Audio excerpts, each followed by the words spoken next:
Halo semuanya.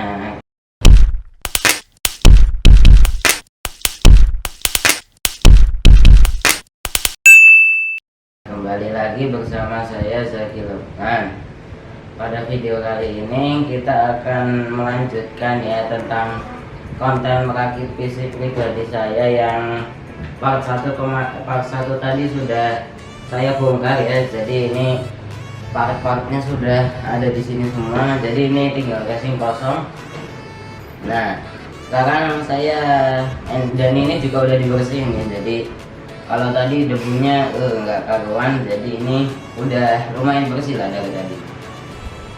Oke, dari sini saya akan coba jelaskan sedikit dulu ya. Kalau kalian belum nonton part satunya, silahkan nonton dulu biar lebih jelas ya ini komponennya ada apa aja. Tapi kalau mau cuma pengen penasaran dengan rakitannya, silahkan lanjutkan nonton saja video ini.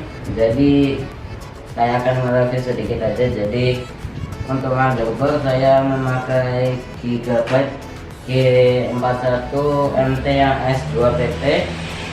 Graphical di sini kita pakai Nvidia GeForce GT 9500. RAM Kingston satu kepingnya 2 GB, jadi totalnya ada 2 GB. SSD SATA dari Adata S650. Prosesor Intel Core Duo yang buatan Malaysia punya kayaknya ini. Terus ada 2 hard disk di sini, yang satu 320 GB, yang satu 250. Power supply-nya kita menggunakan dari Dazumba yang 450 watt, dan untuk pendingin CPU-nya sendiri saya menggunakan kipas Paro ya. Ini serinya lupa, tapi kalau saya ingat mungkin bisa ditulis di deskripsi ya, nanti lihat aja deskripsinya. Oke, tanpa berlama-lama lagi langsung saja kita mulai rakitannya. Oke, jadi di sini yang pertama kalian siapkan adalah motherboard, prosesor, thermal paste ya, terus pendingin prosesornya. Kalau pakai yang tipe kipas seperti ini, kalau pakai yang water cooling nanti masangnya terakhir aja. Jadi sama radiatornya kalau udah terpasang baru water coolingnya yang ke prosesornya dipasang. Lalu disiapkan juga RAM yang sudah kalian punya ya tentunya. Dan kalau gini ya udah sih tinggal dipasang. Yang pertama-tama prosesornya dulu. Jadi di sini saya memakai soket LGA 775 ya, yang masih sangat lama mungkin. Jadi di sini kalian bisa lihat ada 2 pin antara sini sama sini. Nah, di sini juga ada 2 tonjolan ya. Jadi ini harus kalian perhatikan dalam memasang, jangan sampai kebalik atau dipaksakan ya nanti, karena kalau dipaksakan bisa jadi rusak soketnya, karena ini sangat sensitif ya. Bagian sini sangat sensitif dan berpotensi rusaknya lumayan besar. Jadi dimasukkan, terus ini ditutup ya. Lalu di kancing, hati-hati kalau motherboard Intel itu kancingnya lumayan butuh tenaga ya. Kalau motherboardnya AMD ya itu kan tinggal ibaratnya tinggal ditekan saja ke bawah sudah bisa. Nih harus digeser ke kiri sedikit baru dimasukin. Langkah selanjutnya kita pasang RAM dulu aja. Langkah selanjutnya kita akan memasang RAM ya. Nah, yang perlu diperhatikan kalau memasang RAM ini tergantung DDR kalian itu DDR berapa. Kalau biasanya sih kalau komputer yang lumayan tinggi itu udah pakai DDR 4. Kalau di sini masih pakai DDR 3. Jadi ada bagian yang panjang, ada bagian yang lumayan pendek. Ini ada celahnya. Jadi di sini juga ada celah untuk memastikan supaya tidak kebalik ya RAM-nya. Jadi ini dibuka dulu, dipaskan ini celahnya, pastikan kena yang jendulan itu. Ini dimasukkan ya, ini hati-hati jendulannya yang di motherboard jangan sampai kena sini, nanti kalau enggak RAM kalian rusak. Jadi dibuka ininya, di tekan ke dalam ya. Hati-hati menekannya, jangan terlalu bersemangat, nanti malah motherboard atau RAM kalian yang rusak karena patah karena tekanan kalian. Ini RAM keduanya sama seperti tadi, terpasang. Langkah selanjutnya, kalau kalian pakai kipas tadi ya, yang pendingin kipas, kalian siapkan juga thermal paste. Ini biasanya kalau kalian beli fan prosesor kayak gini sudah dapat thermal paste tambahan, tapi kalau mau sih beli sendiri ya. Tapi ini saya sudah punya sendiri, tapi tinggal dikit, ya udah langsung dioleskan aja ke prosesornya. Pastikan merata ya, supaya ini kan nanti prosesor menghasilkan panas dan didinginkan oleh kipasnya. Jadi pastikan merata. Boleh pakai, entah sih, karena saya nggak punya spatula jadi saya pakai jari saja. Nanti bisa cuci tangan. Dikatakan ya permukaan prosesornya, jadi penyebaran panasnya bisa lebih baik ya dari cuma. Setelah rata dan teroleskan, ini kalau pakai kipasnya Intel tuh biasanya tinggal dipasin di motherboardnya, terus kalian tekan dan putar ya, biar mengunci dan tidak jatuh ketika motherboardnya dipasang ke casing. Kalau kipas seperti ini nanti pakai backplate ya. Ini kalau lubang 4 yang di LG A775 ini belum tentu sama dengan lubang di soket prosesor yang lainnya. Jadi perlu diperhatikan ketika kalian membeli cooling prosesor seperti ini. Perhatikan motherboard apa atau soket prosesor apa yang dipakai di motherboard kalian. Nih kalau di sini pakai LG A775, jadi kipasnya juga harus yang sesuai dengan LG A775. Jadi ini dimasukin 4 lubang, nih 1 2 3 4 dimasukin.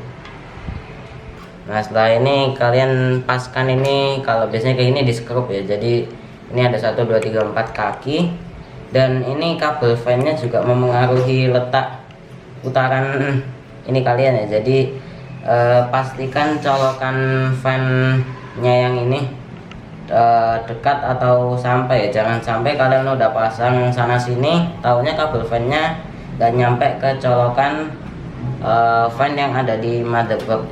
Jadi ini dipaskan dulu, pastikan sesuai ya. Kalau ini colokan fan saya di sini, jadi kabelnya nyampe, ada, jadi kayak gini saja tidak apa. Kalau udah pas gini di skrup, diputar ya. Buat yang belum tahu, ya ini harusnya semuanya udah tahu sih. Mengencangkan itu muternya ke kanan ya, kalau ke kiri itu namanya melepas. Disarankan men-skrupnya silang, jadi pressernya bisa rata dan seimbang ya, bersilang gitu.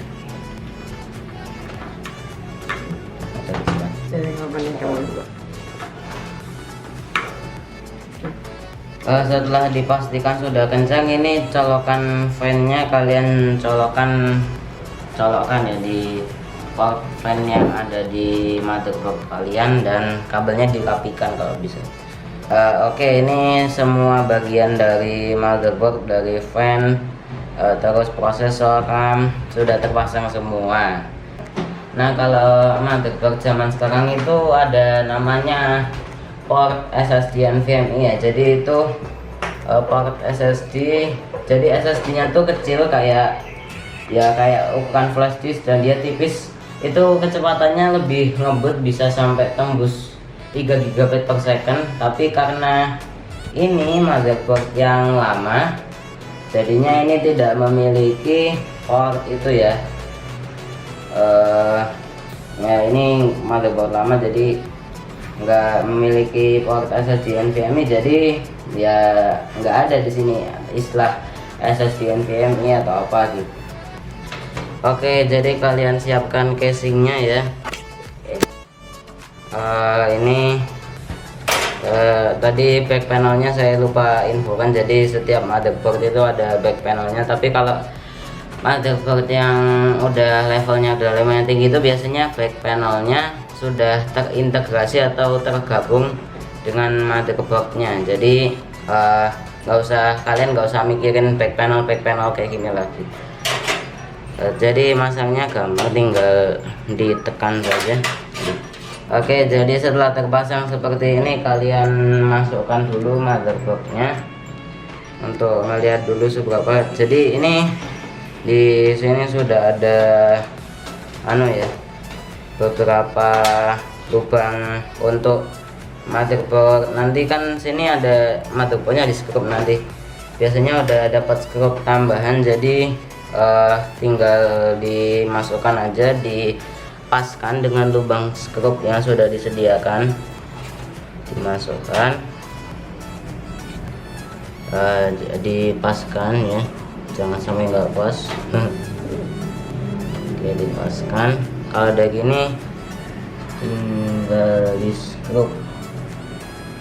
skrupnya yang dekat halus ya, kan ada dua macam skrup, yang dekat halus dengan dekat kasar. Yang ini yang dekat halus, yang ini yang dekat kasar. Jadi yang dekat halus tuh biasanya lebih kecil dari dekat kasar, jadi dipasang di lubang-lubang skrupnya. Oke, langkah selanjutnya adalah memasang SSD dulu ya. Jadi karena ini enggak ada tempat untuk SSD, jadi kan ini SSD itu ukurannya 2,5 inci ya, kalau harddisk kan 3,5. Jadi saya nggak punya tempat untuk SSD ke harddisk, jadi saya akalin, ini kan ada lubang ya, jadi saya skrupnya di sini.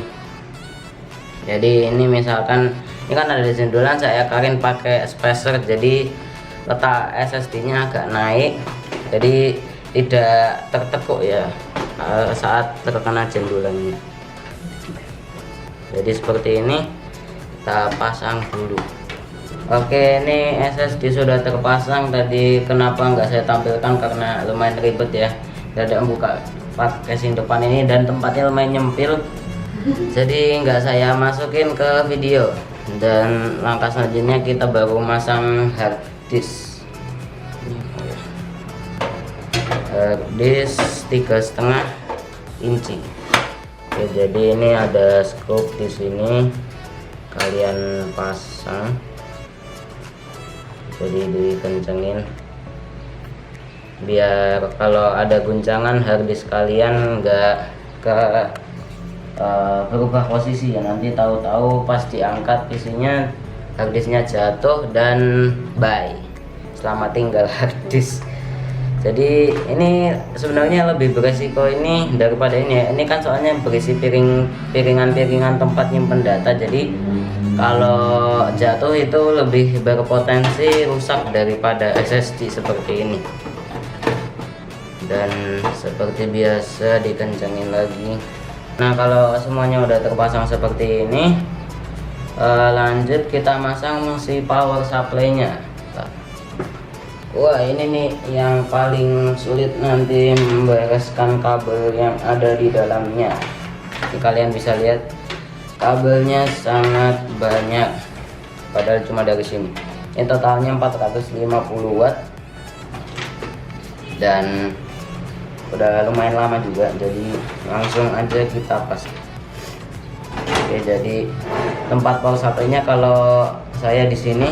Kalau biasanya casing mahal itu power supply-nya di bawah ya, jadi ngambil udaranya, ini kan ada kipas, ngambil udaranya tuh langsung dari bawah casing. Kalau ini masih di atas karena casingnya juga termasuk casing low budget. Oke, ini di skrup dulu. Kalau seperti ini pakai dekat yang kasar ya, karena kalau pakai dekat yang halus susah, apa itu lubangnya nggak sesuai, jadi pakai dekat yang kasar. Oke, setelah terskrup dengan baik seperti ini kabelnya dipisah-pisahkan dulu ya. Nanti yang untuk ke motherboard yang mana saja nanti saya akan beritahu. Jadi ntar ini saya rapikan dulu. Nah, ini kita lihat kebutuhannya kita ada berapa ya. Jadi nanti ke yang SSD sama harddisk ini ada dua kabel ya. Jadi yang seperti ini ada yang power SATA sama yang tipe Molex seperti ini. Ini nanti dipisahkan dulu ya. Ini yang ke motherboard, ini port. Ini kalau kalian pakai graphic card yang yang pakai power pin konektor, jadi ini power pin dari power supply nya ada. Tapi kalau kalian pakai graphic card yang seperti saya tadi yang tidak ada colokan pinnya, jadi kalian simpan saja kabel ini diselundupkan di mana gitulah biar kelihatan rapi. Jadi kita pisahkan dulu nih, nanti yang konektornya yang 24 pin ini nanti masuk ke sini. Nah, ini ada dua yang sama. Ini kan jangan salah, ini kalau kalian pakai yang tipe kayak motherboard saya, coba sini. Ini kan cuma ada satu port 4 seperti ini. Jadi kalian pilih yang ada tulisan CPU nya. Jadi kalau pakai satu ini kemungkinan nggak cocok.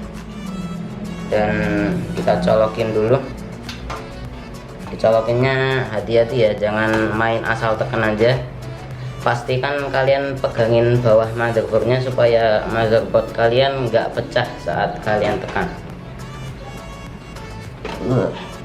Nah, oke, kalau sudah seperti ini, giliran yang di sini. Di sini ada yang 8 pin, jadi 4 tambah 4 kan 8. Jadi kalau bagi motherboard yang 8 pin ini nanti digabung ya, jadi dua seperti ini.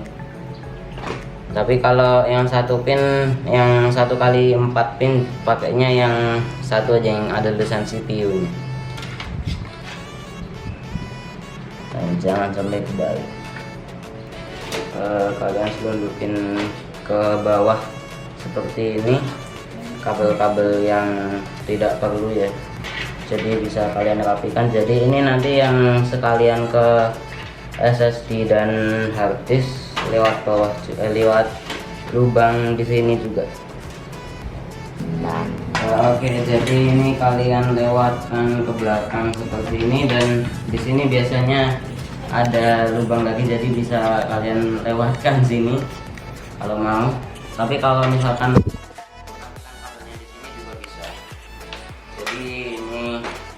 yang untuk ke SSD dan lain-lain dilewatkan sini aja.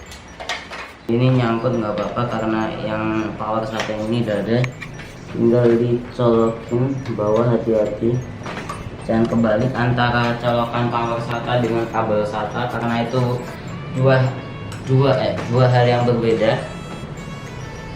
Kalau ini kita lewatin sini aja ini, dan selebihnya mungkin bisa dirapikan ya, jadi tidak menumpuk.